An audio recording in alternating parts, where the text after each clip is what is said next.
ابن عباس رضی اللہ عنہ نے بیان کیا کہ نبی کریم صلی اللہ علیہ وسلم رات میں یہ دعا کرتے تھے: اے اللہ، تیرے لیے ہی تعریف ہے، تو آسمان و زمین کا مالک ہے، حمد تیرے لیے ہی ہے، تو آسمان و زمین کا قائم کرنے والا ہے اور ان سب کا جو اس میں ہے،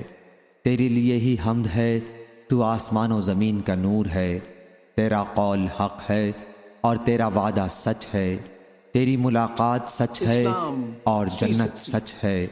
اور دوزخ سچ ہے اور قیامت سچ ہے۔ اے اللہ،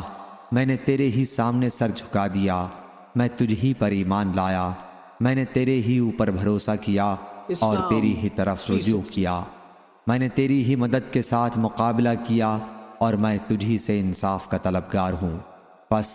تو میری مغفرت کر ان تمام گناہوں میں جو میں پہلے کر چکا ہوں اور جو بعد میں مجھ سے صادر ہوں، جو میں نے چھپا رکھے ہیں اور جن کا میں نے اظہار کیا ہے۔ تو ہی میرا معبود ہے اور تیرے سوا اور کوئی معبود نہیں۔ اور ہم سے ثابت بن محمد نے بیان کیا اور کہا کہ ہم سے سفیان ثوری نے پھر یہی حدیث بیان کی، اور اس میں یوں ہے کہ تو حق ہے اور تیرا کلام حق ہے۔ صحیح بخاری حدیث نمبر 7385۔